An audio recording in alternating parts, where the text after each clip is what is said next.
Hello दोस्तों, नमस्कार। LP सरकारी जॉब चैनल पर आपका हार्दिक स्वागत और अभिनंदन करता हूं।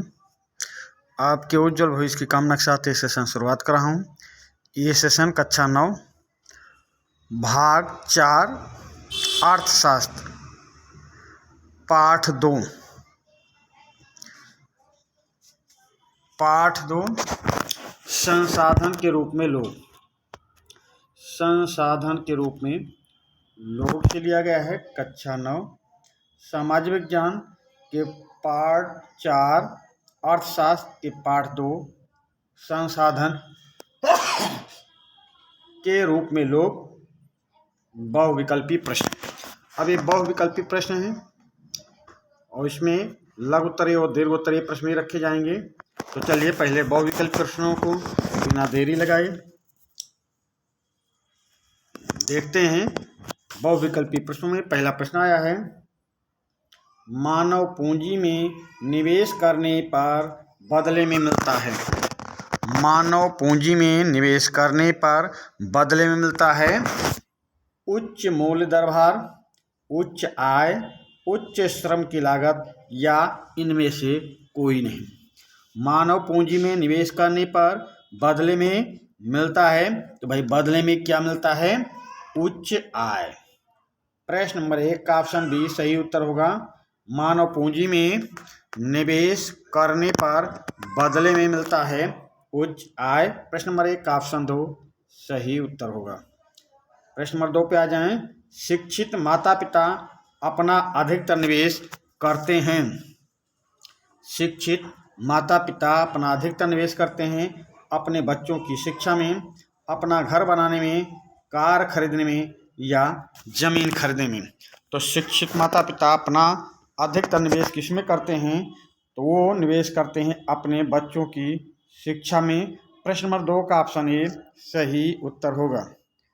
प्रश्न नंबर 3 पे आ जाएं। 10वीं योजना में योजना अवधि के अंत तक 10वीं योजना में योजना अवधि के अंत तक उच्च शिक्षा में नामांकन में वर्तमान 6% से कितने प्रतिशत तक की वृद्धि का प्रयास किया गया है? प्रश्न नंबर 3, 10वीं योजना में योजना अवधि के अंत तक उच्च शिक्षा में नामांकन में वर्तमान 6% से कितने प्रतिशत तक की वृद्धि का प्रयास किया गया है? 9% वृद्धि का प्रयास किया गया, या 10% वृद्धि का प्रयास किया गया, या 11% वृद्धि का प्रयास किया गया, या 12% वृद्धि का प्रयास किया गया। तो प्रश्न नंबर 3 का सही उत्तर होगा ऑप्शन का 11% वृद्धि का प्रयास किया गया। प्रश्न नंबर 3 का ऑप्शन सी सही उत्तर होगा। प्रश्न नंबर 4 पे आ जाएं। शिशु मृत्यु दर सन 1951 के 147 से घटकर सन 2010 होगा भाई 2010। यहाँ पे ये टाइपिंग में गलत है। 2010 शिशु मृत्यु दर 1951 के 147 से घटकर सन 2010 में कितने पर आ गई? फिर से प्रश्न सुन लें। शिशु मृत्यु दर सन 1951 के 147 से घटकर सन 2010 में कितने पर आ गई? 100 पर आ गई, 75 पे आ गई, 32 पे आ गई, या 47 पे आ गई? प्रश्न नंबर 4 का सही उत्तर होगा ऑप्शन डी 47। 47 पर आ गई, 147 से घटकर 47 पे आ गई। प्रश्न नंबर 4 का ऑप्शन डी सही उत्तर होगा। प्रश्न नंबर 5 पे आ जाएं। शिशु मृत्यु दर से क्या अभिप्राय है? शिशु मृत्यु दर से क्या अभिप्राय है? 1 वर्ष से कम आयु के शिशुओं की मृत्यु दर से, 1 वर्ष से कम आयु के शिशुओं की मृत्यु दर से है, या 5 वर्ष से कम के शिशुओं की मृत्यु दर से है, या प्रति 1000 व्यक्तियों के पीछे मृत्यु होने वाले शिशुओं की संख्या से है, या ऑप्शन डी 1 से 5 वर्ष के आयु के बीच शिशुओं की मृत्यु दर से है। तो शिशु मृत्यु दर से क्या अभिप्राय है? तो शिशु मृत्यु दर से अभिप्राय है 1 वर्ष से कम आयु के शिशुओं की मृत्यु दर से। प्रश्न नंबर 5 का ऑप्शन ए सही उत्तर होगा। प्रश्न नंबर 6 पे आ जाएं। निम्न में से बेरोजगारी का रूप है। निम्न में से बेरोजगारी का रूप है। तो ग्रामीण, ऑप्शन देखें, ऑप्शन ग्रामीण क्षेत्रों में मौसमी एवं शिक्षित बेरोजगारी या शहरी क्षेत्रों में शिक्षित एवं प्रच्छन्न बेरोजगारी। तो देखिए ऑप्शन सी देखें, शहरी क्षेत्रों में शिक्षित बेरोजगारी एवं ग्रामीण क्षेत्रों में मौसमी और प्रच्छन्न बेरोजगारी या उपर्युक्त सभी कथन सत्य हैं। तो यहाँ पर आप ध्यान दें, ग्रामीण क्षेत्रों में मौसमी बेरोजगारी होती है पर शिक्षित बेरोजगारी नहीं, ये ऑप्शन गलत। शहरी क्षेत्रों में शिक्षित बेरोजगारी होती है, प्रच्छन्न बेरोजगारी नहीं, ये ऑप्शन गलत। शहरी क्षेत्र में शिक्षित बेरोजगारी होती है और ग्रामीण क्षेत्रों में मौसमी और प्रच्छन्न बेरोजगारी होती है, यही ऑप्शन आपका सही होगा। डी ऑप्शन पे कतई न जाएं। तो प्रश्न नंबर 6 का ऑप्शन सी सही उत्तर होगा। अगले प्रश्न पे आ जाएं। प्रश्न नंबर 7, जापान जैसे देशों ने किस पर निवेश किया है? जापान जैसे देशों ने किस पर निवेश किया है? तो चलते हैं ऑप्शन देखते हैं कि जापान जैसे देशों ने किस पर निवेश किया है। पूंजी संसाधन पर, भूमि संसाधन पर या मानव संसाधन पर या ये सभी। प्रश्न नंबर 7, जापान जैसे देशों ने किस पर निवेश किया है? पूंजी संसाधन, मानव संसाधन, भूमि संसाधन या ये सभी। तो प्रश्न नंबर 7 का सही उत्तर होगा, जापान जैसे देशों ने निवेश किया है मानव संसाधन पर। प्रश्न नंबर 7 का सही उत्तर होगा ऑप्शन सी। प्रश्न नंबर 7 का सही उत्तर होगा ऑप्शन सी। चलते हैं अगले प्रश्न पे। प्रश्न नंबर 8, निम्न में से तृतीयक क्षेत्र के अंतर्गत आते हैं। निम्न में से तृतीयक क्षेत्र के अंतर्गत आते हैं। खनन आता है, स्वास्थ्य आता है, वानिकी आता है या बी निर्माण आता है। तो प्रश्न नंबर 8, निम्न में से तृतीयक क्षेत्र के अंतर्गत क्या आता है भाई? तो तृतीय क्षेत्र के अंतर्गत स्वास्थ्य सेवाएं आएंगी। प्रश्न नंबर 8 का ऑप्शन बी सही उत्तर होगा। बी निर्माण पे नहीं जाना, ये द्वितीय क्षेत्र में है, स्वास्थ्य तृतीय क्षेत्र में है। प्रश्न नंबर 8, किस बेरोजगारी के अंतर्गत लोग नियोजित प्रतीत होते हैं? किस बेरोजगारी के अंतर्गत लोग नियोजित प्रतीत होते हैं? शिक्षित बेरोजगारी के अंतर्गत या प्रच्छन्न बेरोजगारी के अंतर्गत या मौसमी बेरोजगारी के अंतर्गत या ये सभी के अंतर्गत। तो किस बेरोजगारी के अंतर्गत लोग नियोजित प्रतीत होते हैं? तो वो बेरोजगारी है प्रच्छन्न बेरोजगारी। प्रश्न नंबर 8 का ऑप्शन बी सही उत्तर होगा। प्रश्न नंबर 9 नहीं है, 10 है। तो चलिए 10 पे आते हैं। प्रश्न सब अलग अलग हैं। मानव पूंजी में निवेश देश की उत्पादन शक्ति में करता है। मानव पूंजी में निवेश देश की उत्पादन शक्ति में क्या करता है भाई? प्रश्न नंबर 10 कमी करता है, वृद्धि करता है, ए और बी दोनों करता है या इनमें से कोई नहीं। तो मानव पूंजी में निवेश देश की उत्पादन शक्ति में वृद्धि करता है, वृद्धि करता है। तो प्रश्न नंबर 10 का ऑप्शन बी सही उत्तर होगा। प्रश्न नंबर 11 पे आ जाएं। शिक्षित बेरोजगारी पाई जाती है। तो शिक्षित बेरोजगारी पाई जाती है कस्बों में, शहरों में, गांव में या सभी जगह। प्रश्न नंबर 11, शिक्षित बेरोजगारी पाई जाती है। तो शिक्षित बेरोजगारी पाई जाती है शहरों में। प्रश्न नंबर 11 का ऑप्शन बी सही उत्तर होगा। प्रश्न नंबर 12 पे आ जाएं। मत्स्य पालन किस क्षेत्र के अंतर्गत आता है? मत्स्य पालन किस क्षेत्र के अंतर्गत आता है? प्राथमिक क्षेत्र के अंतर्गत, द्वितीय क्षेत्र के अंतर्गत, तृतीय क्षेत्र के अंतर्गत या सभी के अंतर्गत? मत्स्य पालन किस क्षेत्र के अंतर्गत आता है? तो मत्स्य पालन आता है प्राथमिक क्षेत्र के अंतर्गत। प्रश्न नंबर 12 का ऑप्शन ए सही उत्तर है। चलते हैं अगले प्रश्न पे। निम्न में से कौन सा एक संसाधन है जिसका उपयोग आर्थिक धन लाभ उत्पन्न करने के लिए किया जाता है?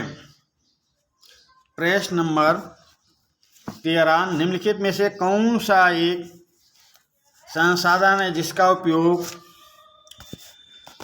आर्थिक धन लाभ उत्पन्न करने के लिए किया जाता है? तो पूंजी है या मानव पूंजी है या दायित्व है या संपत्ति है? तो प्रश्न नंबर 13 का सही उत्तर होगा मानव पूंजी। प्रश्न नंबर 13 का ऑप्शन बी सही उत्तर होगा। प्रश्न नंबर 14 पे आ जाएं।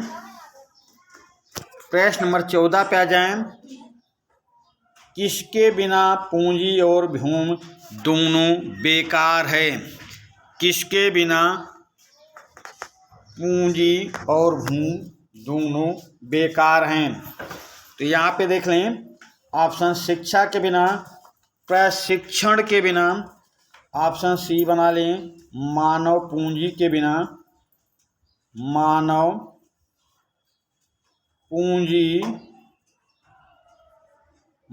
पूंजी के बिना या भौतिक पूंजी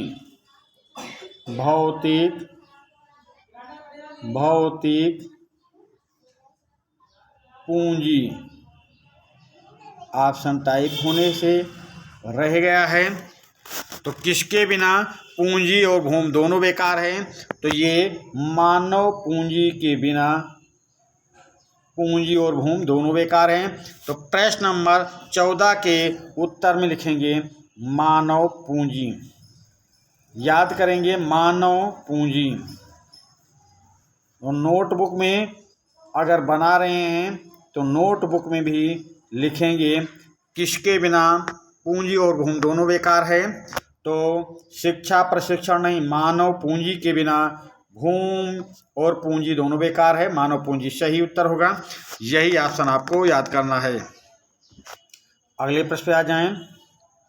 कौन सा ऐसा देश है जिसमें मानव संसाधन में निवेश किया गया है? कौन सा ऐसा देश है जिसमें मानव संसाधन में निवेश किया गया है? तो चीन है या जापान है या भारत है या रूस है? तो जापान जैसे देश में मानव संसाधन में निवेश किया गया। प्रश्न नंबर 15 का ऑप्शन भी सही उत्तर होगा। प्रश्न नंबर 16 पे आ जाएं। बेहतर आर्थिक विकास के लिए मानव संसाधनों को इनमें से किस में निवेश करना चाहिए? प्रश्न नंबर 16, बेहतर आर्थिक विकास के लिए मानव संसाधनों को इनमें से किस में निवेश करना चाहिए? तो आधुनिक तकनीक में निवेश करना चाहिए, स्वास्थ्य पर निवेश करना चाहिए, शिक्षा पर निवेश करना चाहिए या भोजन पर निवेश करना चाहिए? तो बेहतर आर्थिक विकास के लिए मानव संसाधनों को इनमें से आधुनिक तकनीक पर निवेश करना चाहिए। प्रश्न नंबर 16 का ऑप्शन ए सही उत्तर होगा। प्रश्न नंबर 17 पे आ जाएं। लोगों द्वारा किए गए काम को कितने क्षेत्रों में वर्गीकृत किया जा सकता है? प्रश्न नंबर 17, लोगों द्वारा किए गए काम को कितने क्षेत्रों में वर्गीकृत किया जा सकता है? 2 क्षेत्रों में, 3 क्षेत्रों में, 4 क्षेत्रों में या 5 क्षेत्रों में? तो लोगों द्वारा किए गए काम को 3 क्षेत्रों में वर्गीकृत किया जा सकता है। प्रश्न नंबर 17 का ऑप्शन बी सही उत्तर होगा। प्रश्न नंबर 18 पे आ जाएं। माध्यमिक क्षेत्र में निम्नलिखित में से क्या शामिल है? माध्यमिक क्षेत्र में निम्नलिखित में से क्या शामिल है? तो बी निर्माण प्राथमिक क्षेत्र में, कृषि प्राथमिक क्षेत्र में, परिवहन प्राथमिक क्षेत्र में है, तो ऑप्शन सी सही उत्तर होगा। व्यापार माध्यमिक क्षेत्र में सम्मिलित है, शामिल है, तो प्रश्न 18 का ऑप्शन सी सही उत्तर होगा। प्रश्न 19 पे आ जाएं। गृहिणियों की सेवाएं इनमें से किसमें शामिल हैं? गृहिणियों की सेवाएं इनमें से किसमें शामिल हैं? राष्ट्रीय आय में, घरेलू आय में, निजी आय में, या इनमें से कोई नहीं। तो गृहिणियों की सेवाएं इनमें से किसमें शामिल हैं? तो गृहिणियों की सेवाएं शामिल हैं घरेलू आय में। प्रश्न नंबर 19 का ऑप्शन बी सही उत्तर होगा।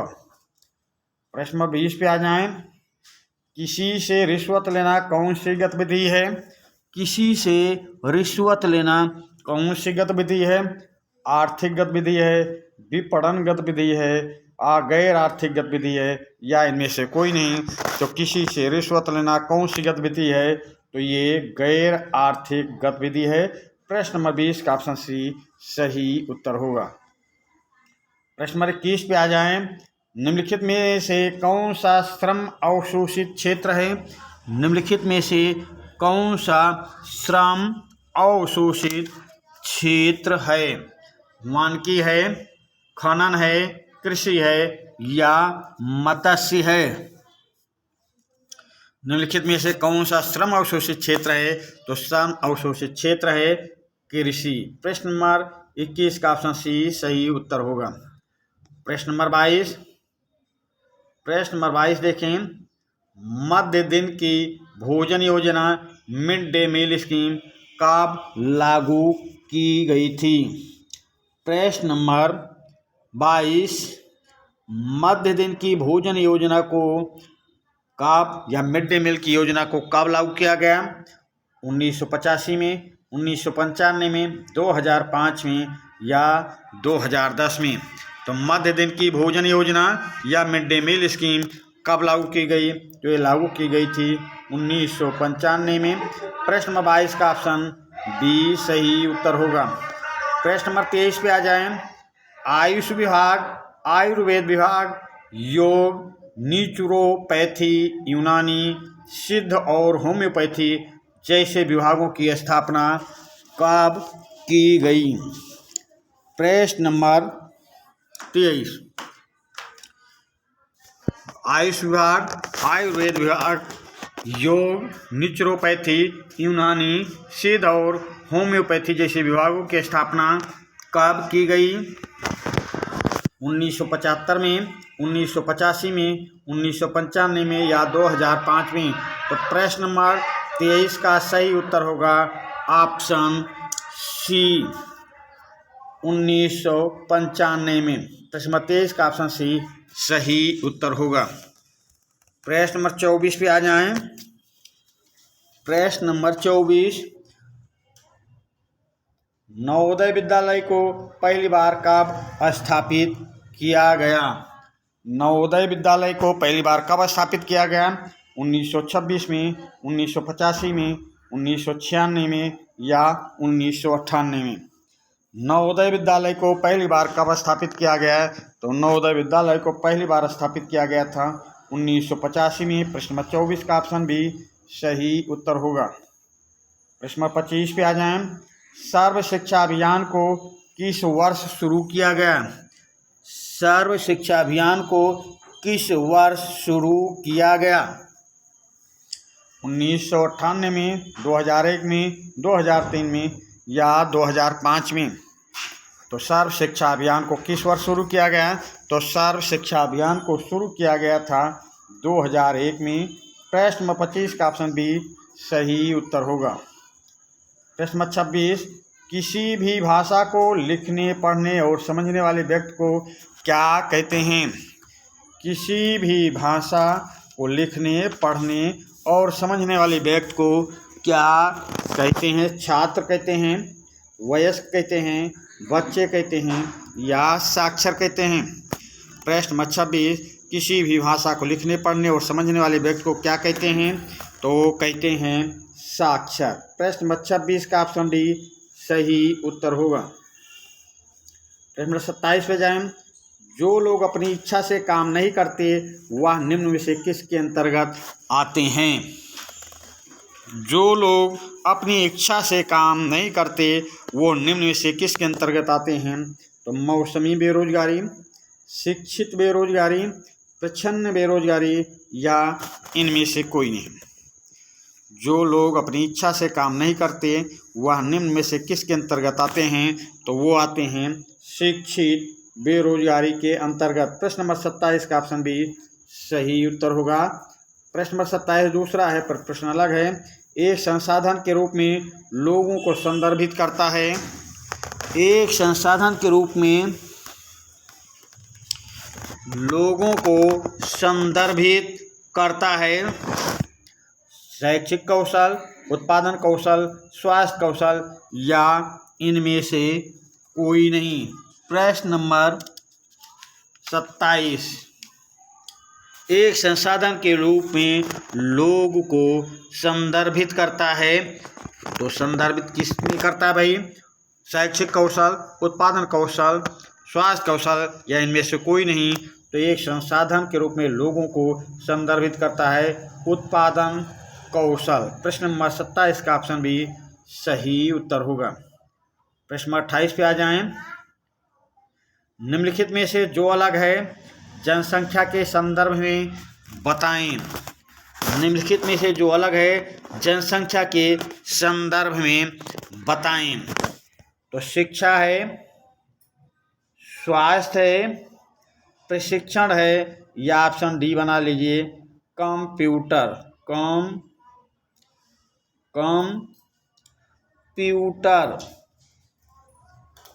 कंप्यूटर।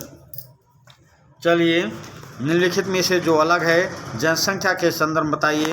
शिक्षा, स्वास्थ्य, प्रशिक्षण एवं कंप्यूटर। तो प्रश्न नंबर 28 का सही उत्तर होगा option D computer. Option D सही होगा कंप्यूटर।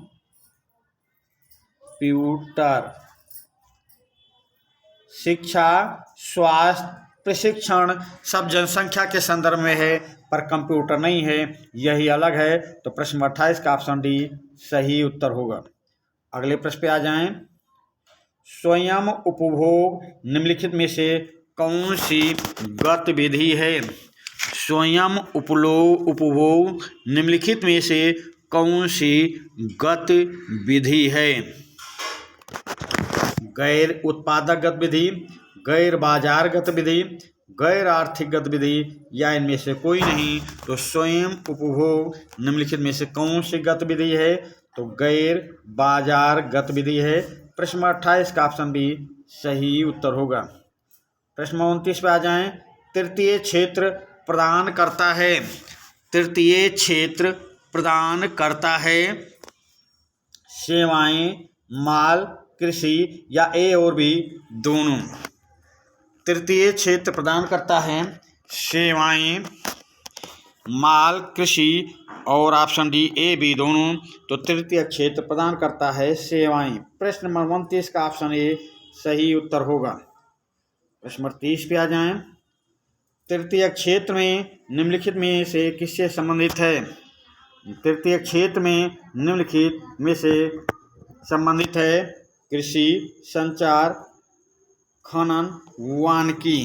तो प्रश्न नंबर 30 तृतीयक क्षेत्र से निम्नलिखित में से संबंधित है। तो ये संबंधित है संचार, क्योंकि संचार सेवाएं लोगों को देती हैं सूचना। संचार सेवाएं तृतीय क्षेत्र के अंतर्गत आता है। तो प्रश्न नंबर 30 का ऑप्शन बी सही उत्तर होगा। प्रश्न नंबर 31 पे आ जाएं। जब एक काम में 5 लोगों की आवश्यकता होती है, जब एक काम में 5 लोगों की आवश्यकता होती है और उसे 8 लोगों द्वारा किया जाता है। जब एक काम में 5 लोगों की आवश्यकता होती है और उसे 8 लोगों द्वारा किया जाता है तो उसे कौन सी बेरोजगारी कहते हैं? प्रच्छन्न बेरोजगारी कहते हैं, मौसमी बेरोजगारी कहते हैं, शहरी बेरोजगारी कहते हैं, या इनमें से कोई नहीं। तो इसे प्रच्छन्न बेरोजगारी कहते हैं। प्रश्न नंबर 31, जब एक काम में 5 लोगों की आवश्यकता होती है और उसे 8 लोगों द्वारा किया जाता है तो उसे कहते हैं प्रच्छन्न बेरोजगारी। प्रश्न नंबर 31 का ऑप्शन ए सही उत्तर होगा। प्रश्न नंबर 32 पे आ जाएं। केरल राज्य में साक्षरता दर कितने प्रतिशत है? केरल राज्य में साक्षरता दर कितने प्रतिशत है? 76% है, 86% है, 96% है, या इनमें से कोई नहीं। प्रश्न नंबर 32, केरल राज्य में साक्षरता दर कितनी प्रतिशत है? तो केरल राज्य में साक्षरता दर है 96%। प्रश्न नंबर 32 का ऑप्शन सी सही उत्तर होगा। प्रश्न नंबर 33 पे आ जाएं। नवोदय विद्यालय किस राज्य को छोड़कर पूरे देश में स्थित है?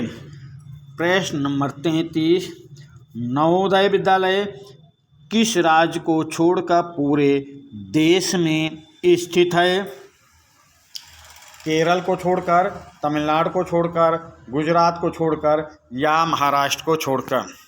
नवोदय विद्यालय किस राज्य को छोड़कर पूरे देश में स्थित है? तो नवोदय विद्यालय तमिलनाडु को छोड़कर, नवोदय विद्यालय तमिलनाडु राज्य को छोड़कर पूरे देश में नवोदय विद्यालय है। प्रश्न नंबर 33 का ऑप्शन बी सही उत्तर होगा। प्रश्न नंबर 35 पे आ जाएं।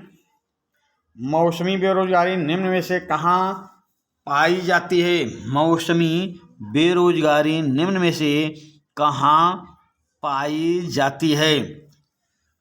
शहरी क्षेत्रों में, ग्रामीण क्षेत्रों में, दूरस्थ क्षेत्रों में, शहरी और ग्रामीण दोनों क्षेत्रों में। मौसमी बेरोजगारी निम्न में से कहाँ पाई जाती है? शहरी क्षेत्र में, ग्रामीण क्षेत्र में, दूरस्थ क्षेत्र में, या ऑप्शन डी ग्रामीण और शहरी दोनों क्षेत्र में। तो मौसमी बेरोजगारी पाई जाती है ग्रामीण क्षेत्र में। प्रश्न नंबर 35 का ऑप्शन भी सही उत्तर होगा। प्रश्न नंबर 36 पे आ जाएं। जनसंख्या की गुणवत्ता किस पर निर्भर है? जनसंख्या की गुणवत्ता किस पर निर्भर है?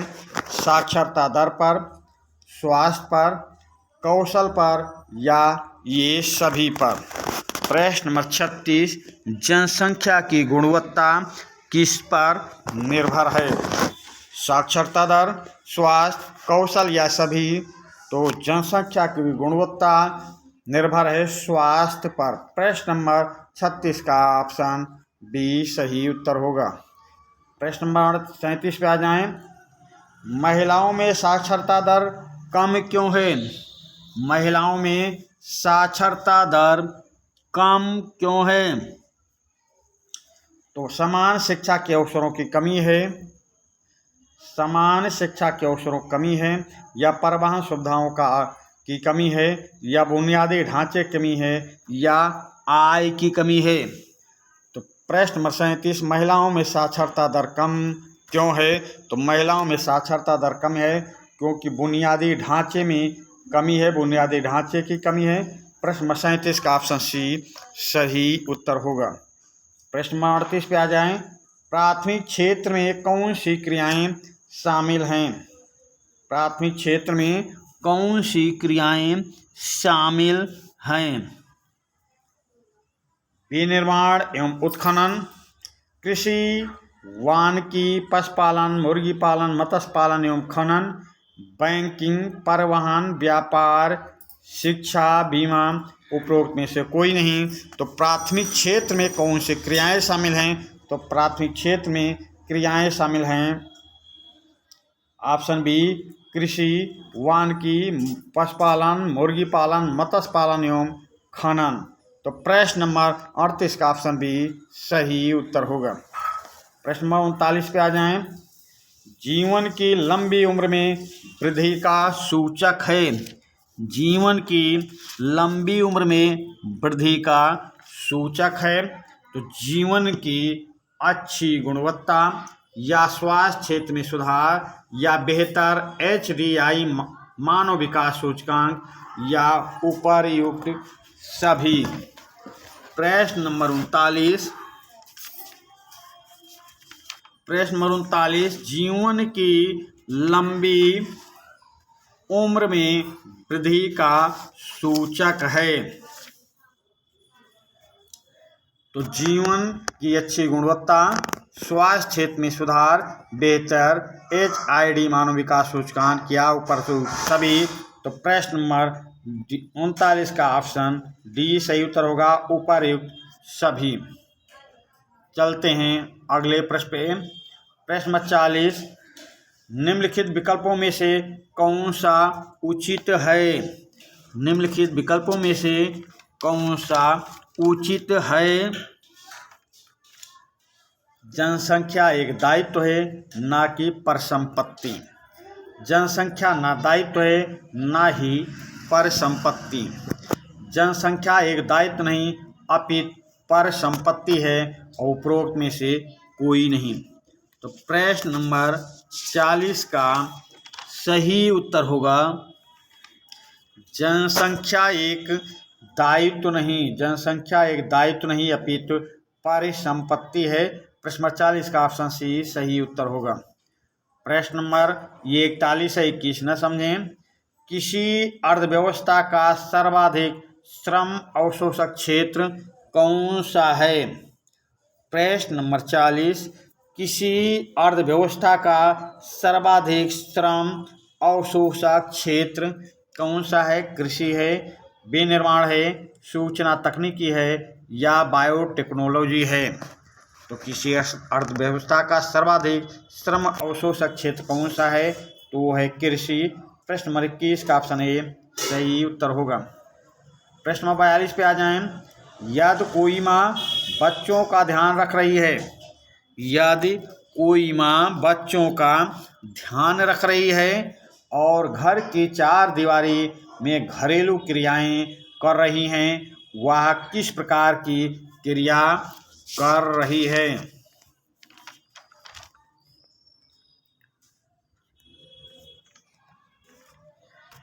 यदि कोई माँ बच्चों का ध्यान रख रही है और घर की चार दीवारी में घरेलू क्रियाएं कर रही हैं, तो किस प्रकार की क्रिया कर रही है? बाजार क्रिया कर रही है, गैर बाजार क्रिया कर रही है, आर्थिक क्रिया कर रही है या गैर आर्थिक क्रिया कर रही है? तो प्रश्न नंबर 42 का सही उत्तर होगा ऑप्शन डी, गैर आर्थिक क्रिया कर रही है। प्रश्न नंबर 43 पे आ जाएं। महिलाओं को पुरुषों की अपेक्षा कम पैसे दिए जाते हैं। महिलाओं को पुरुषों की अपेक्षा कम पैसे दिए जाते हैं क्योंकि महिलाओं को शारीरिक रूप से कमज़ोर समझा जाता है।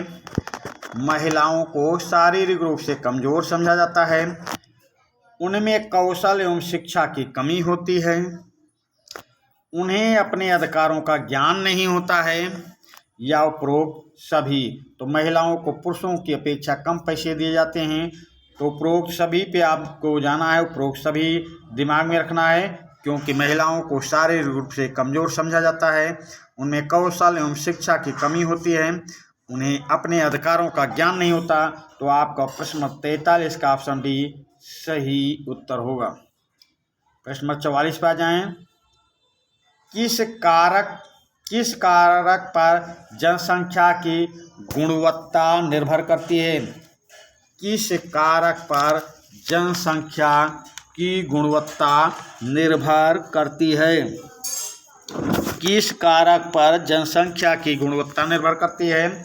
साक्षरता दर पर, जीवन प्रत्याशा से निरूपित किसी व्यक्ति के स्वास्थ्य पर या किसी देश के लोगों द्वारा अर्जित कौशल निर्माण पर या उपरोक्त सभी पर। प्रश्न नंबर 44 किस कारक पर जनसंख्या की गुणवत्ता निर्भर करती है? तो ये उसकी साक्षरता दर पर निर्भर करती है, जीवन प्रत्याशा से निरूपित किसी व्यक्ति के स्वास्थ्य पर निर्भर करती है। किसी देश के लोगों द्वारा अर्जित कौशल निर्माण पर निर्भर करती है। तो आपका उत्तर क्या सही होगा? प्रश्न नंबर 44 का ऑप्शन डी सही उत्तर होगा। चलते हैं अगले प्रश्न पे। प्रश्न नंबर 45, 1951 से 2016 तक भारत में जीवन प्रत्याशा कितनी सीमा तक बढ़ी है? प्रश्न नंबर 45, 1951 से 2016 तक भारत में जीवन प्रत्याशा कितनी सीमा तक बढ़ी है? तो 37 वर्ष से 69.4 वर्ष तक, या 25 वर्ष से 68 वर्ष तक, या 27 वर्ष से 54 वर्ष तक, या 30 वर्ष से 60 वर्ष तक। प्रश्न नंबर 45, 1951 से 2016 तक भारत में जीवन प्रत्याशा कितनी सीमा तक बढ़ी है? तो ये बढ़ी है ऑप्शन ए 27 वर्ष से 69.4 वर्ष तक। प्रश्न नंबर 45 का ऑप्शन ए सही उत्तर होगा। प्रश्न नंबर 46 पे आ जाएं। भारत में सन 1951 में साक्षरता दर क्या थी? प्रश्न नंबर 46, भारत में सन 1951 में साक्षरता दर क्या थी? 18% थी, 50% थी, 60% थी, या 65% थी? भारत में सन 1951 में साक्षरता दर क्या थी? तो 1951 में साक्षरता दर थी 18%। प्रश्न नंबर 46 का ऑप्शन ए सही उत्तर होगा। प्रश्न नंबर 47 पे आ जाएं। हमारे संविधान में प्रावधान है, हमारे संविधान में प्रावधान है कि राज्य सरकारें 14 वर्ष तक की आयु के बच्चों को सार्वभौमिक निःशुल्क शिक्षा उपलब्ध कराएगी। उस योजना का नाम क्या है? हमारे संविधान में प्रावधान है कि राज्य सरकारें 14 वर्ष तक की आयु के बच्चों को सार्वभौमिक निःशुल्क शिक्षा उपलब्ध कराएगी। उस योजना का नाम क्या है? नवोदय विद्यालय अभियान, सर्वोदय शिक्षा अभियान, सर्व शिक्षा अभियान, नवोदय विद्यालय।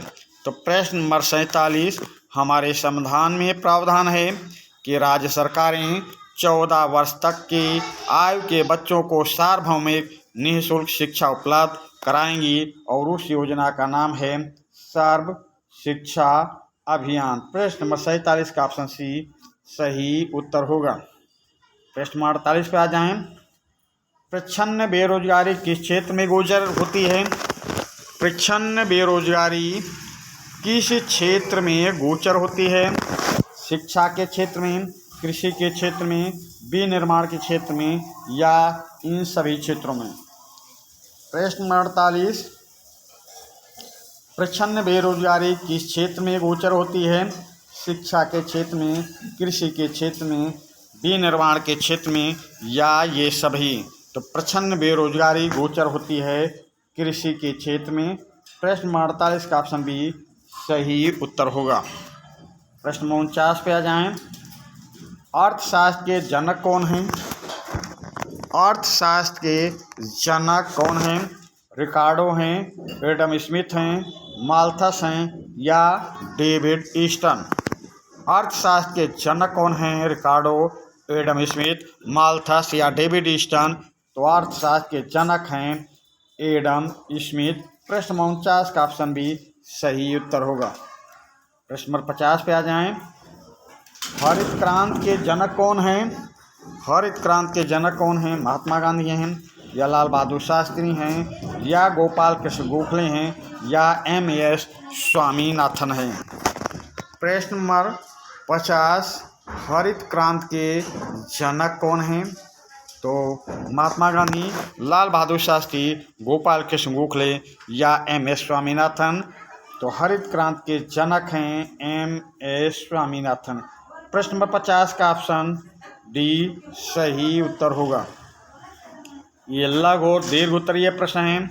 ये प्रश्न आपके सामने हैं, पर इसकी व्याख्या हम लिखित रूप में न करके इसकी व्याख्या मौखिक रूप में करेंगे, जो आप सेशन को देखकर याद करेंगे या लिखना चाहेंगे लिखेंगे, ना लिखना चाहें याद करना चाहें तो आप सेशन को देखें। और ये आपको इस तरह से व्याख्या की जाएगी कि आपको आसानी से और जल्दी सही रूप से याद हो जाए, कंठस्थ हो जाए। तो चलिए अब हम लघु एवं दीर्घ उत्तरीय प्रश्न, इसमें 5 प्रश्नों को समाहित किया हूँ। अगर यदि ये प्रश्न लघु में आते हैं तो थोड़ा कम, दीर्घ में आते हैं तो थोड़ा बढ़ा लेना है, मतलब तैयारी अच्छी तरह करना है। तो पहला प्रश्न देखते हैं भाई। पहला प्रश्न है, भारत में विभिन्न प्रकार की पाई जाने वाली बेरोजगारी का वर्णन करें। पहला प्रश्न है, भारत में विभिन्न प्रकार की पाई जाने वाली बेरोजगारी का वर्णन करें। तो देखिए, बेरोजगारी विभिन्न प्रकार की बेरोजगारी है। कृषि के क्षेत्र में बेरोजगारी है, शहरी क्षेत्रों में बेरोजगारी है, कस्बों में बेरोजगारी है, शहरों में बेरोजगारी है। पर हम उसको प्रश्न के हिसाब से कैसे आप तैयार करेंगे, इस पर हम आपका ध्यान आकृष्ट करते हैं कि आप बेरोजगारी को कैसे समझेंगे, कैसे जानेंगे। तो बेरोजगारी एक व्यक्ति के लिए अभिशाप है। कोई भी व्यक्ति यदि बेरोजगार है तो वो अपने परिवार का पालन पोषण नहीं कर सकता है, अपने बच्चों की शिक्षा सही से नहीं दिलवा सकता है। उसके बच्चे शिक्षा से, सही शिक्षा से वंचित रह जाएंगे। वो बेरोजगार है और उसके बेरोजगारी का असर उसके परिवार पर पड़ता है, उनके बच्चों पर पड़ता है। जैसा कि आपने देखा कहानी में, शकल की माता शीला अपने घरेलू काम और बच्चों के देखभाल तथा खेती के काम में अपने पति बूटा की सहायता करती रहती हैं, जबकि शकल का भाई जीतू और बहन सीतू अपना समय खेलने और घूमने फिरने में गुजारते थे। तो क्या आप शीला, जीतू, सीतू को बेरोजगार नहीं कह सकते? नहीं, इनको भी बेरोजगार कहा जाएगा, क्योंकि इनके सामने सबसे बड़ी समस्या है, क्योंकि परिवार के भरण पोषण के लिए मेहनत ज़्यादा कर रहे हैं, बच्चों के विकास पर ध्यान नहीं जा पा रहा है। ये लोग खेतों में मेहनत करते हैं, इनके बच्चे खेतों में मेहनत करते हैं, परिवार इनका मेहनत करता है, पर इनकी जो जीवन की प्रत्याशा है, जो एक व्यक्ति के लिए, स्वस्थ व्यक्ति के लिए आवश्यक पोषण तत्व हैं, उनकी प्राप्ति नहीं हो सकती। भोजन, कपड़ा और मकान नहीं नसीब हो सकता। तो बेरोजगारी अभिशाप है। किसी भी व्यक्ति के लिए बेरोजगार रहना उसकी ज़िंदगी की बर्बादी है। और इस बेरोजगारी को हम निम्नलिखित बिंदुओं पर चर्चा करते हैं। निम्नलिखित बिंदुओं की ओर आपका ध्यान आकृष्ट करते हैं कि बेरोजगारी कौन कौन सी होती है, किस किस क्षेत्र में होती है, और उस बेरोजगारी के कारण परिवार पर क्या कहर टूटता है। तो चलते हैं, बेरोजगारी के बारे में आपसे बात करते हैं। बेरोजगारी ये भी और समझ लें कि जिनकी उम्र 15 से 59, 60, 50 साल की है, वो कार्यशील नागरिक होता है, उसको रोजगार मिलना ही चाहिए। यदि वो अपनी योग्यता के अनुसार काम नहीं पाता है तो वही बेरोजगारी कहलाती है। तो चलिए हम पहला उदाहरण देते हैं। पहली बेरोजगारी आपको बताते हैं, मौसमी बेरोजगारी। मौसमी बेरोजगारी, मौसमी बेरोजगारी तब होती है जब लोग वर्ष के कुछ महीनों से रोजगार प्राप्त नहीं कर पा रहे हैं। कृषि पर आश्रित लोग साधारणतः इस तरह की समस्या से ग्रसित हो जाते हैं कि उनको रोजगार नहीं मिल पाता है। वर्ष में कुछ व्यस्त मौसम होते हैं, जैसे कि बुआई, कटाई, निराई और गहराई होती है। कुछ विशेष महीनों में कृषि पर आश्रित लोग को काम नहीं मिल पाता है, और जब कृषि पर आधारित लोगों को काम नहीं मिल पाएगा तो 4 महीने मान लीजिए उनको खेती में काम करने का मौका मिला। 4 महीने बाद वो बेरोजगार हो गए।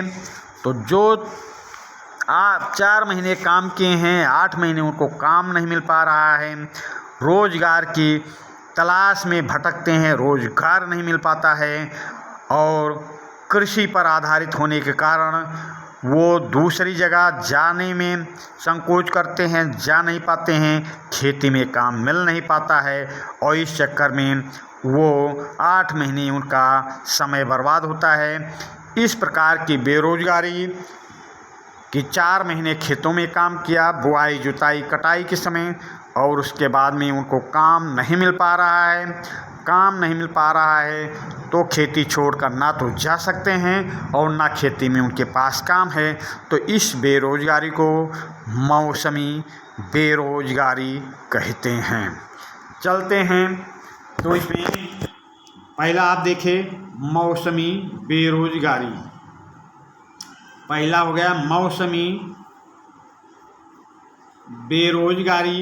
इसकी व्याख्या हमने आपके सामने किया, आप सही से ध्यानपूर्वक सुने और याद करें। चलिए अब दूसरी बेरोजगारी क्या है भाई? दूसरी बेरोजगारी पे आते हैं। तो दूसरी बेरोजगारी है प्राच्छन्न बेरोजगारी। प्राच्छन्न बेरोजगारी, प्राच्छन्न बेरोजगारी। अब ये प्रच्छन्न बेरोजगारी क्या है? तो प्रच्छन्न बेरोजगारी भी देखते हैं भाई। प्रच्छन्न बेरोजगारी के अंतर्गत लोग नियोजित तो प्रतीत होते हैं, ऐसा लगता है कि उनको काम मिल रहा है, उनके पास भूखंड भी होता है जहां उन्हें काम मिलता भी है, पर प्रायः कृषिगत कामों में लगे परिजनों में होता है। यदि किसी काम में 5 लोगों की आवश्यकता होती है, या खेतों में किसानियों के पास कोई सी काम को 5 लोग कर सकते हैं और उसी काम में 8 लोग लगे हुए हैं, उसी काम में 8 लोग लगे हुए हैं, जबकि कर कितने सकते हैं? 5 लोग। तो ये 3 लोगों द्वारा जो काम किया गया, अंशदान किया गया, श्रमदान किया गया, ये 5 लोग तो काम में के योगदान में बढ़ोतरी कर रहे हैं, मेहनत कर रहे हैं, पर ये 3 लोगों का काम में बढ़ोतरी नहीं हो रहा, क्योंकि 5 लोग ही कर सकते थे। अगर इन 3 लोगों को काम से हटा दिया जाए तो खेत की उत्पादकता में कोई कमी नहीं आएगी। खेत में 5 लोगों के काम की ही आवश्यकता है और 3 लोग अतिरिक्त लोग प्रच्छन्न बेरोजगारी की अवस्था में ही रहते हैं। ये प्रच्छन्न बेरोजगारी गाँव में देखने को मिलती है, खेतों में देखने को मिलती है। मान लीजिए आपने कोई भी खेती किया, उस खेती में 5 लोग या 10 लोग सक्षम हैं और उसकी उत्पादन क्षमता को आप बढ़ा सकते हैं। उसकी उत्पादन क्षमता पर कोई फ़र्क नहीं पड़ेगा, फिर भी उसमें परिवार के और 4-5 लोग लगे रहें। तो लोगों को देखने में तो लगता है कि ये रोज़गार हैं, बहुत मेहनत कर रहे हैं, उत्पादन क्षमता इनकी अधिक है, खेती अच्छी कर रहे हैं, पर जब ये देखा जाता है कि जो 10 लोग कर रहे हैं ये काम को 5-6 लोग 7 लोग कर सकते हैं, तो वो 3 लोग जो फालतू उसमें लगे हैं वो प्रच्छन्न बेरोजगारी से ग्रसित हैं। ये प्रतीत नहीं होती कि बेरोजगार हैं, पर वो प्रच्छन्न बेरोजगारी से ग्रसित होते हैं। अब तीसरा बेरोजगारी क्या है? तीसरा बेरोजगारी देखें, शिक्षित बेरोजगारी। शिक्षित बेरोजगारी, शिक्षित बेरोजगारी। ये शिक्षित बेरोजगारी क्या है? तो शिक्षित बेरोजगारी शहरों में, शहरी क्षेत्रों में शिक्षित बेरोजगारी एक समस्या बन गई है। हाई स्कूल, इंटर, स्नातक और स्नातकोत्तर डिग्री धारक अनेक युवक रोजगार पाने में असमर्थ हैं। भाई, आप अध्ययन से एक पता चला है कि जो बड़ी बड़ी डिग्रियाँ लिए हैं, स्नातक स्नातकोत्तर की डिग्री लिए हैं, वो मैट्रिक की पास लोगों की सामने नौकरी के लिए जाके कहने को, नौकरी मांगने को मजबूर हैं, और वो मैट्रिक पास व्यक्ति सरीखे काम करते हैं। नौकरी उनको मिलना चाहिए स्नातक पास योग्यता की, पर नौकरी कर रहे हैं वो हाई स्कूल इंटर पास योग्यता की। जिस दिन वो हाई स्कूल इंटर या स्नातक परास्नातक करके मार्केट में जाते हैं, शहर में, तो बहुत ही ख्वाब रहता है उनके मन में, हम पढ़ रहे हैं, अच्छी से नौकरी करेंगे। जब तक वो शिक्षा प्राप्त करते हैं तब तक सपनों का संसार बनाए रहते हैं, पर जिस दिन नौकरी के लिए तलाश करते हैं, नौकरी के लिए इधर उधर उनको भटकना पड़ता है, उस दिन उनका सपना चकनाचूर हो जाता है। और ये बेरोजगारी शहरी शिक्षित बेरोजगारी कही जाती है। तो अब आप समझ गए होंगे, शिक्षित बेरोजगारी शहरों में पाई जाती है। शहर के लोग अपने बच्चों को, वो कितना भी गरीब हों, पर पढ़ाने की कोशिश करते हैं, शिक्षा देने की कोशिश करते हैं, खुद को कष्ट सहकर, खुद को तकलीफ़ देकर अपने बच्चों को इस उद्देश्य से पढ़ाने की कोशिश करते हैं, हमारा बच्चा पढ़कर किसी न किसी दिन अच्छी नौकरी में लगेगा और उसका जीवन सुधर जाएगा। पर जिस दिन वो नौकरी की तलाश में दर दर की ठोकरें खाता है, दर दर भटकता रहता है, उस दिन वो एक बेरोजगार होता है, एक शिक्षित बेरोजगार। तो चलिए अब हम अगले प्रश्न पे चलेंगे। दूसरा प्रश्न देखते हैं। दूसरा प्रश्न है, भारत में बच्चों की शिक्षा के लिए भारत सरकार द्वारा उठाए गए कदम। दूसरा प्रश्न क्या है? दूसरा प्रश्न है, भारत में बच्चों की शिक्षा के लिए भारत सरकार द्वारा उठाए गए कदम क्या हैं? तो यहाँ पे आपको ये देखना ज़रूरी है कि सरकार क्या कदम उठाई है बच्चों की शिक्षा के लिए। तो चलिए इसकी व्याख्या हम करते हैं। भारत में बच्चों की शिक्षा के प्रचार के लिए उनको प्रोत्साहित करने के लिए सरकार द्वारा समय समय पर कदम उठाए गए हैं। हमारे संविधान में प्रावधान किया गया, हमारे संविधान में प्रावधान किया गया कि 14 वर्ष तक की आयु के बच्चों को सार्वभौमिक निःशुल्क शिक्षा उपलब्ध कराई जाएगी। हमारी केंद्र सरकार ने 2014 से 6 से 14 वर्ष तक के बच्चों की आयु के सभी बच्चों को प्राथमिक शिक्षा देने के लिए सर्व शिक्षा अभियान के नाम से एक योजना प्रारंभ कर दी। लड़कियों की शिक्षा पर भी विशेष बल दिया गया कि लड़कियों को भी अच्छी शिक्षा मिल सके। प्रत्येक जिले में नवोदय विद्यालय जैसे विशेष स्कूल खोले गए। प्रत्येक राज्य में जिले में नवोदय विद्यालय जैसे विशेष स्कूल खोले गए। ये शिक्षा को प्रोत्साहन देने के लिए गवर्नमेंट ने ऐसा काम किया।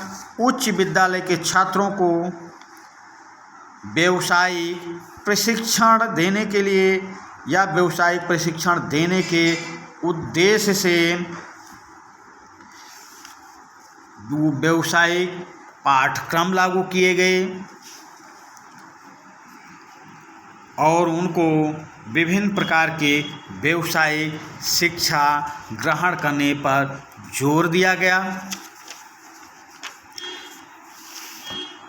सरकार द्वारा स्कूल उपलब्ध कराने के साथ ही ये लोगों को उनके बच्चों को स्कूल भेजने के लिए भी प्रोत्साहित करने एवं बीच में पढ़ाई छोड़ने को हतोत्साहित करने हेतु कुछ गैर पारंपरिक उपाय कर रही है। जैसे कि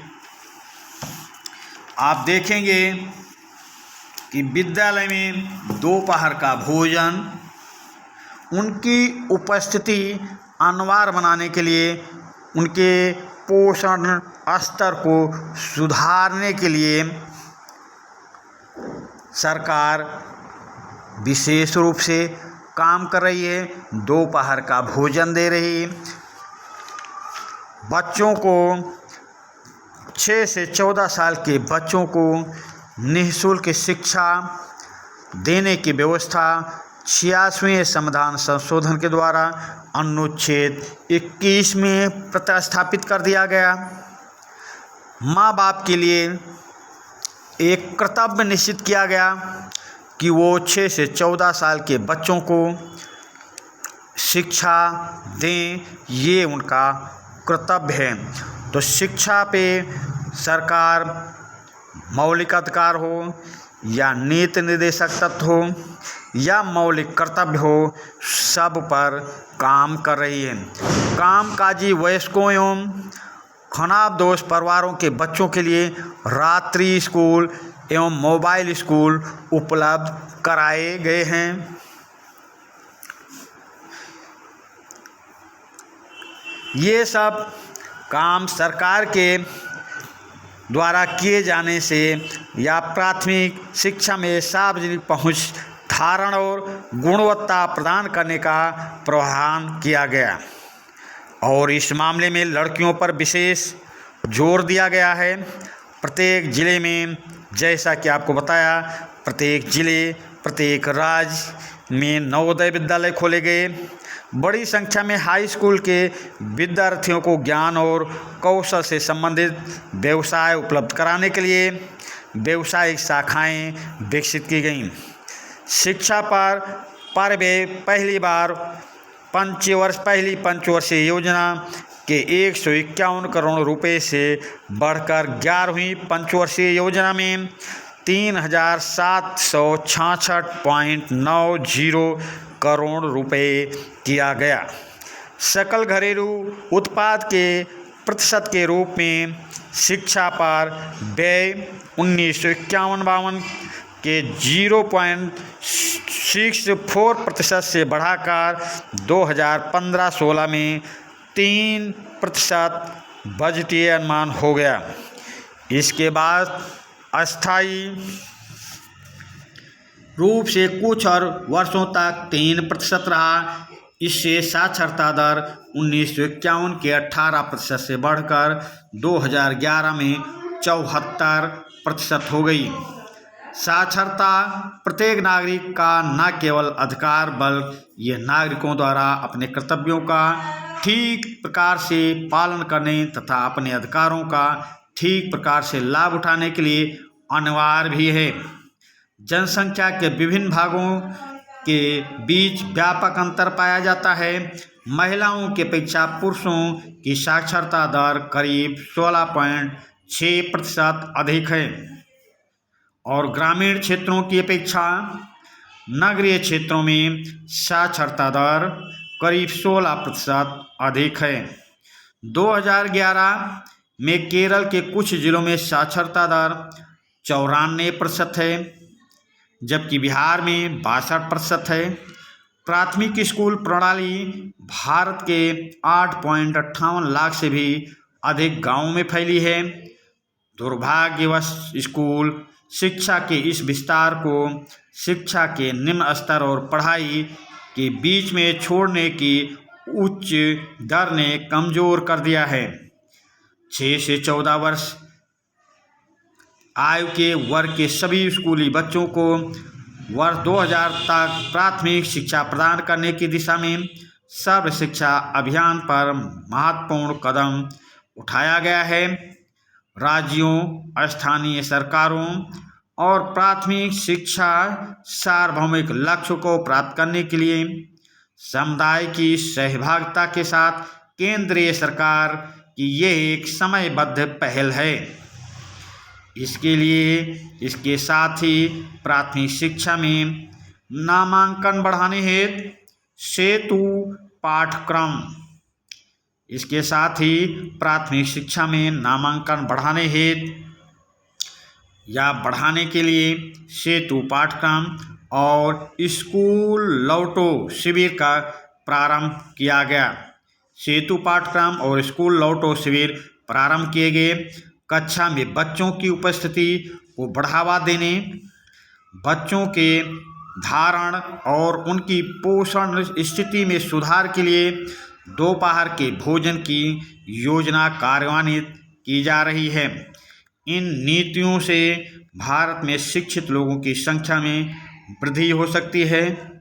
12वीं पंचवर्षीय योजना में योजना अवधि के अंत तक उच्च शिक्षा में 18 से 23 वर्ष आयु के नामांकन 25.2% तक की वृद्धि 2017 से 18 एवं 30% वर्ष 2020 से 21 तक करने का प्रयास किया गया है।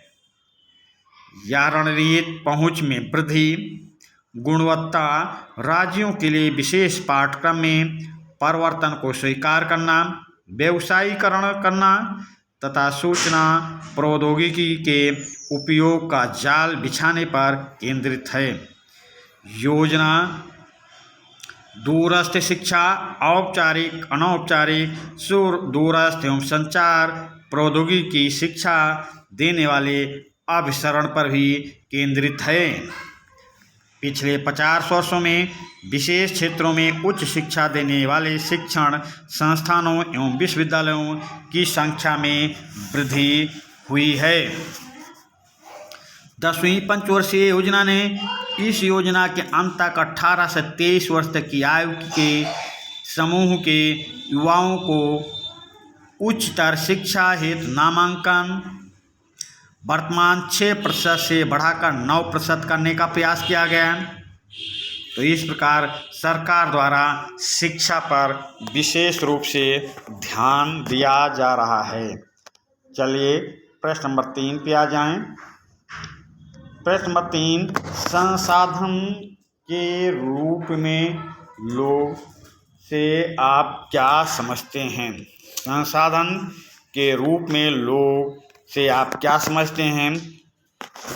तो चलिए, संसाधन के रूप में लोग किसी भी देश की अर्थव्यवस्था, उस देश में निवास करने वाले लोगों के स्वास्थ्य, शिक्षा और उनके कौशल पर निर्भर करती है। जापान जैसे देश जो आज विश्व में विकसित अवस्था में हैं, मानव पर, लोगों पर अपने संसाधनों का, अपनी पूंजी का निवेश किया है। मानव में मनुष्य में या लोगों पर पूंजी करने का मतलब है उच्च आय, और किसी देश के लिए उच्च आय का मतलब है उस देश का विकास। तो संसाधन के रूप में आपके पास पूंजी है, मानव संसाधन नहीं है, लोग नहीं हैं, तो पूंजी से आप व्यापार धंधा नहीं कर सकते हैं, आपके देश का विकास नहीं हो सकता है, क्योंकि देश के विकास में मानव या देश के विकास में शिक्षित, योग्य, कौशल लोगों की आवश्यकता होती है। आपके पास भूमि है पर उस पर काम करने वाली जनता नहीं है, शिक्षित जनता नहीं है, श्रमशील जनता नहीं है, तो आप कृषि की ज़मीन पर उद्योग धंधे लगा सकते हैं, पर उद्योग धंधों में काम करने वाला कौन होगा? कृषि एक तरफ तो आपकी कृषि की खेती बर्बाद हुई, उस पर उद्योग धंधे लगाए, आपकी पूंजी का निवेश हुआ, पर उसमें काम करने वाले लोग नहीं हैं, तो आपकी श्रम करने वाले लोग नहीं हैं, तो आपकी भूमि, आपके उद्योग धंधे चौपट हो जाएंगी और आपकी देश की आर्थिक स्थिति नाजुक अवस्था में पहुंच जाएगी। किसी भी देश के लिए, किसी भी राष्ट्र के लिए यदि लोग नहीं हैं, शिक्षित लोग नहीं हैं, उनका स्वास्थ्य सही नहीं, उन पर निवेश नहीं किया गया है, तो उस देश की सरकार कितना भी प्रयास कर ले, पर वो विकसित देश की श्रेणी में नहीं आ पाएगा।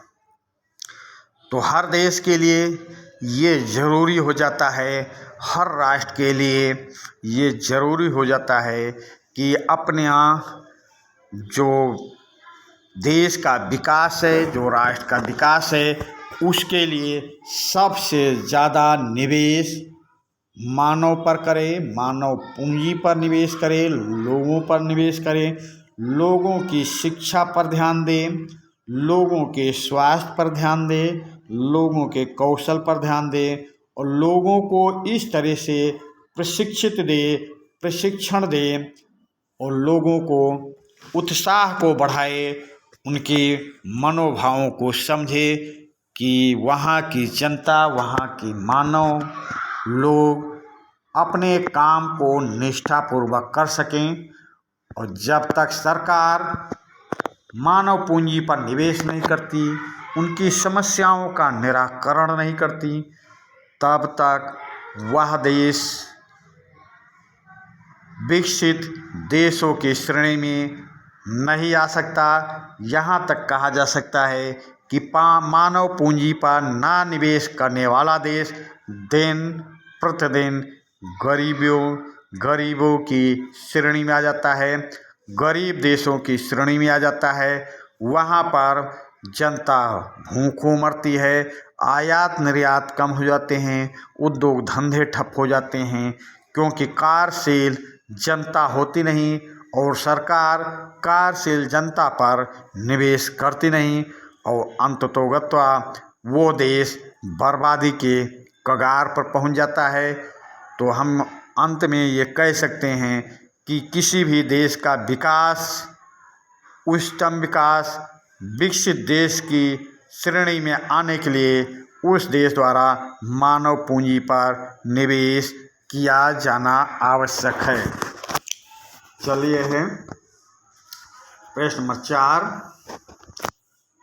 प्रश्न नंबर 4 देखिए, बेरोजगारी से आप क्या समझते हैं, इसके लिए सरकार को क्या प्रयास करना चाहिए? प्रश्न नंबर 4, बेरोजगारी से आप क्या समझते हैं, इसके लिए सरकार को क्या प्रयास करना चाहिए? जैसा कि बेरोजगारी यानी कि रोजगार ना हो, किसी को उसकी योग्यता के अनुसार काम ना मिल पाना ही बेरोजगारी है।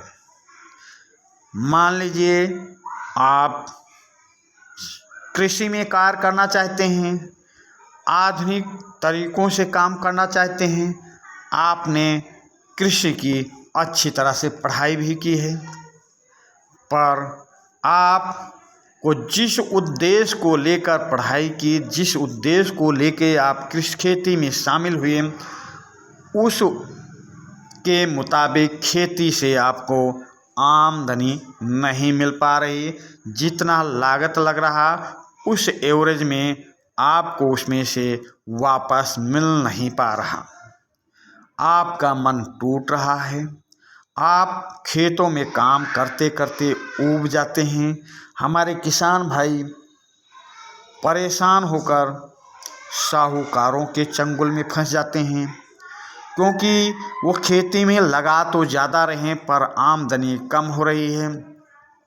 खेती में एक आदमी की जगह 2, 3, 4 आदमी काम करते हैं, पूरा परिवार उसी में जुटा रहता है, पर जितना लागत उसमें खेती में वो व्यक्ति लगा रहा है, यदि उसका प्रतिदिन का एवरेज, प्रतिदिन की मजदूरी जोड़ी जाए तो वो ना के बराबर होती है।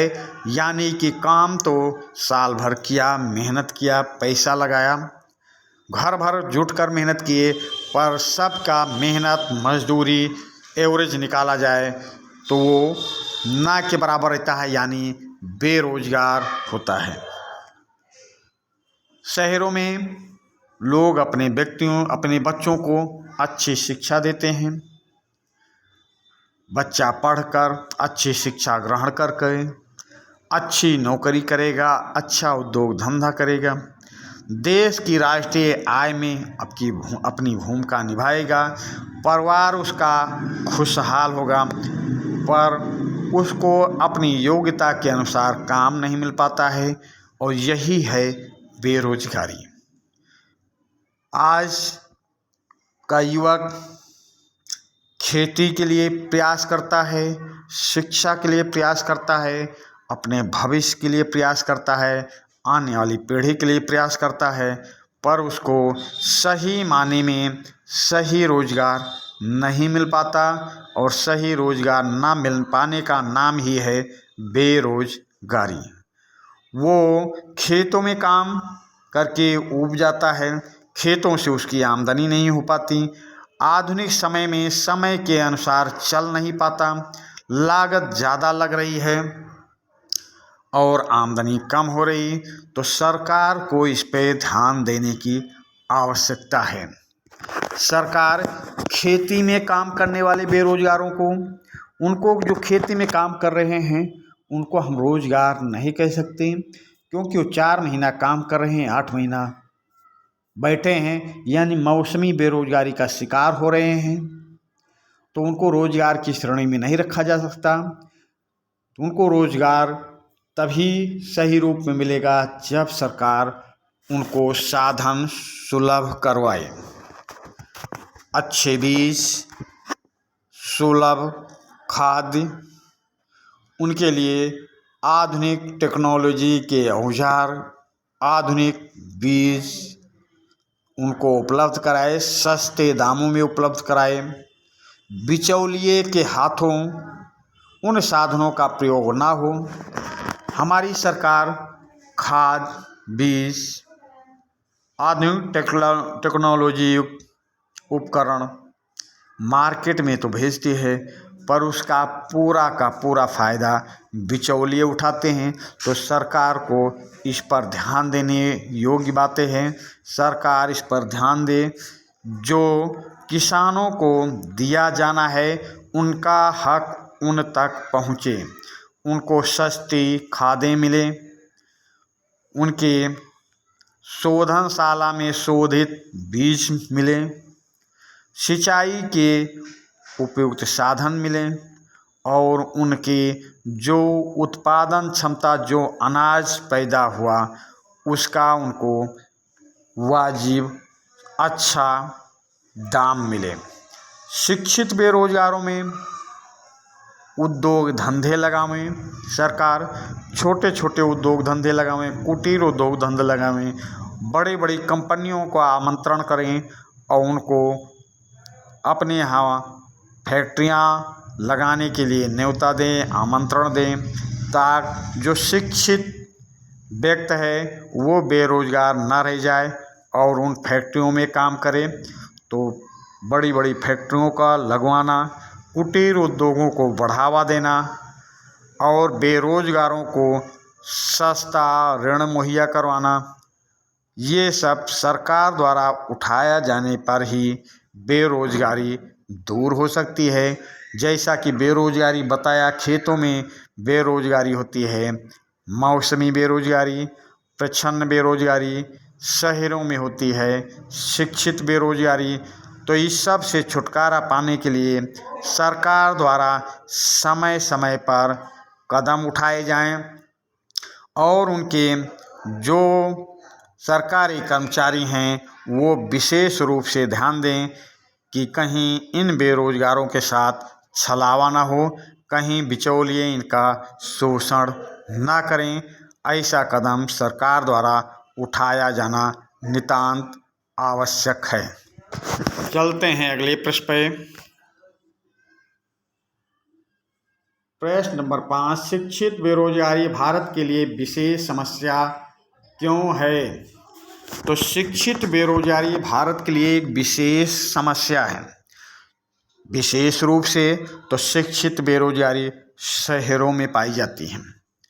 शहर का गरीब से गरीब माँ बाप अपने बच्चों को शिक्षा इस उद्देश्य से दिलवाता है कि उसका बच्चा आगे बढ़कर विकास करेगा, अच्छी सी नौकरी पाएगा या अच्छे उद्योग धंधे लगाएगा। पर जब वो हाई स्कूल, इंटर, स्नातक, परास्नातक की डिग्री लेके मार्केट में, बाज़ार में नौकरी के लिए निकलता है तो उससे कम योग्य जिसके पास वो नौकरी मांगने के लिए जाता है तो उससे कम योग्यताधारी भी यानी पूंजीपत भी योग्यता में कम है, डिग्री में कम है, फिर भी उसके सामने गिड़गिड़ाता है नौकरी के लिए और उस हाल में वो बेरोजगारी की श्रेणी में आ जाता है। वो शर्मिंदगी का अनुभव करता है। एक पढ़ा लिखा व्यक्ति एक अनपढ़ के सामने नौकरी के लिए साक्षात्कार देता है, उसको अपने अंक पत्र दिखाता है, अपनी डिग्री दिखाता है और वो उन जो उसके हिसाब से कम योग्य हैं उनके सामने नौकरी करता है। उनकी बातों को ये जानते हुए कि ये बातें गलत हैं फिर भी मजबूर है क्योंकि वो रोज़गार नहीं है। इधर तो माँ बाप ने सारा पैसा उसकी शिक्षा में लगाया, उसको शिक्षित किया, माँ बाप भी खाली हाथ हैं और बच्चा भी शिक्षा ग्रहण करके जब निकलता है तो वो भी अपने को ठगा महसूस करता है, खाली हाथ रहता है। ना तो उसका बाप कोई धंधा करवा सकता है, वो चाहे कुटीर उद्योग हो या बड़ा उद्योग हो, क्योंकि वो अपना पैसे का इन्वेस्टमेंट, पैसे को जमा कहाँ पर किया? बच्चों की शिक्षा पर, और बच्चे नौकरी नहीं पा रहे तो उसके सामने दोहरी समस्या होती है। माँ बाप का पालन पोषण करें या आगे आने वाली पीढ़ी को देखें। और इस ऐसे हालात में हर वो बेरोजगार व्यक्ति देश के सामने एक समस्या बनकर उभरता है। देश के सामने वो अपनी लाचारी को दिखाता है और माँ बाप के सामने असहाय महसूस करता है। तो इस प्रकार शिक्षित व्यक्ति ना घर का है, ना घाट का है, ना तो वो खेती कर सकता है, ना तो वो छोटी मोटी धंधे कर सकता है क्योंकि उसके पास डिग्री है। उसके सामने एक अनपढ़ गंवार जो व्यक्ति छोटा मोटा धंधा कर रहा, उनकी दुकानों पर जाकर ये बेरोजगार नौकरी करने को मजबूर हैं। ये शिक्षित बेरोजगार उनके सामने उनके अंडर में काम करने को मजबूर हैं।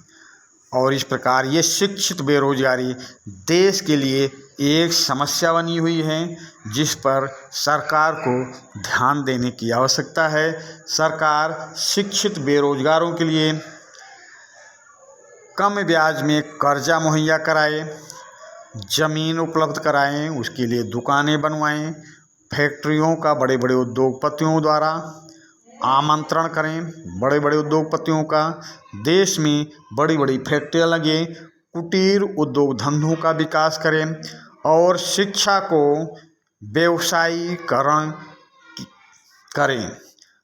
शिक्षा ऐसी देने का प्रयास किया जाए कि व्यक्ति यदि नौकरी नहीं पाता तो वो उस व्यवसाय को करके अपना जीवन यापन कर सके।